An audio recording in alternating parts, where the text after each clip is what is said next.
Saudara, informasi berikutnya, Kota Brastagi tidak hanya memiliki sejumlah destinasi wisata, namun memiliki aneka kuliner yang menjanjikan cita rasa yang unik. Salah satunya yaitu pulut teri dan mie saus. Kuliner yang sudah ada sejak tahun 1970-an ini terus menjadi favorit wisatawan dan juga warga. Penasaran seperti apa? Berikut informasinya untuk Anda. Jika Anda tengah berada di kota wisata Brastagi, tak ada salahnya mencoba menu kuliner pulut teri atau mie saus di Jalan Abdi Kejora, Kota Brastagi. Warung yang buka sejak pagi hingga tengah hari ini selalu ramai dikunjungi warga yang berburu pulut teri dan mie saus. Kuliner pulut teri sendiri merupakan perpaduan beras pulut dan ikan teri yang digoreng kemudian disajikan dengan saus yang diolah dengan resep khusus yang merupakan warisan keluarga sejak tahun 1970-an. Penjual pulut teri dan mie saus yang merupakan generasi kedua berharap resep warisan keluarganya dapat terus diterima oleh warga Kota Brastagi dan wisatawan yang datang. Kalau saya neruskan udah sekitar 10 tahun lah. Terus ini kan resep keluarga, jadi semoga resepnya bertahan. Rasanya yang gurih menjadikan pulut teri dan mie saus favorit warga untuk menu sarapan. Bahkan tak jarang pembeli datang dari kecamatan berbeda hanya untuk membeli menu sarapan ini. Ini kebetulan istri saya kan langganan di sini Bang, terus mau sarapan, jadi saya beli dari Jepang ke sini. Berarti udah langganan khusus di sini Bang? Iya. Gimana rasanya Bang? Otentiknya seperti apa nih Bang? Di sini sih andalannya pulut terinya Bang. Mantap. Untuk menikmati menu kuliner ini, Anda cukup membayar Rp5.000 untuk satu porsi pulut teri atau mie saus. Hendri Setiawan, Kompas TV, Karu, Sumatera Utara. Demikian dua informasi yang kami kemas dalam cerita Nusantara hari ini dari Kompas TV di Medan. Kembali ke Anda, Mercy, di studio. Dari Medan kita bergeser ke Banjarmasin, Kalimantan Selatan. Selamat siang Priscila, cerita menarik apa dari Banjarmasin siang ini? Ya, selamat siang Mercy dan juga saudara. Dari Banjarmasin kita memiliki dua informasi dalam cerita Nusantara siang ini. Informasi yang pertama saudara, sentra olahan ikan sepat kering di Desa Sungai Rangas, Kecamatan Martapura Barat, Kabupaten Banjar, jadi tulang punggung ekonomi masyarakat setempat. Dengan pengolahan tradisional, ikan sepat kering dari Sungai Rangas kini semakin dicari untuk pasar lokal hingga luar daerah. Di Desa Sungai Rangas, Kecamatan Martapura Barat, Kabupaten Banjar, belasan warga setiap hari disibukkan dengan menjemur ikan sepat di bawah terik matahari untuk dikeringkan secara alami. Ikan sepat kering dari desa ini menjadi primadona untuk dikonsumsi maupun oleh-oleh karena memiliki cita rasa gurih dan tekstur renyah saat digoreng. Dengan harga jual Rp40.000 per kilogram, perajin mengaku lebih untung dibanding menjual ikan sepat basah yang hanya Rp10.000 per kilogramnya. Dalam sehari, rata-rata perajin bisa meraup pendapatan hingga Rp800.000 dengan penjualan ikan sepat kering sebanyak 20 kg. Rata-ratanya bisa 20 kilonya, ada yang 10 kilo aja. Untuk bahan bakunya apa aja untuk supaya asin ini? Garam dan air aja. Setelah itu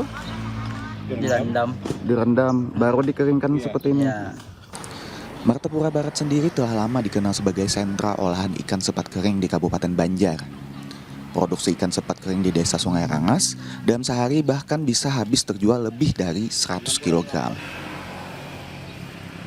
Ini kan sampai setahun ambilnya. Tiap hari ada yang ngambil Bang. Dalam sehari berapa tuh biasanya menghabiskannya? Yang kumpul seluruhnya sini sepikul lebih. Sepikul. Oh, ini Seluruh warga sini nih, di wilayah sini RT 1. dengan produksi yang terus meningkat, sentra olahan ikan sepat kering ini tak hanya melanggengkan tradisi kuliner Banjar, tetapi juga memberikan dampak ekonomi yang nyata bagi warga setempat. Arpawi, Kompas TV Kabupaten Banjar, Kalimantan Selatan. Informasi selanjutnya, Saudara. Bisnis makanan dan minuman semakin berkembang di ibu kota Provinsi Kalimantan Selatan.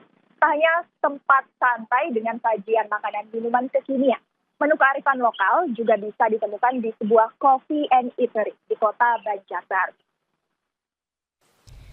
Jika biasanya tempat nongkrong ala anak muda hanya menyajikan kuliner bernuansa barat, di Banjarbaru terdapat coffee shop yang menyediakan beragam kuliner lokal khas Banjar yang bahkan jarang ditemui di rumah makan lain.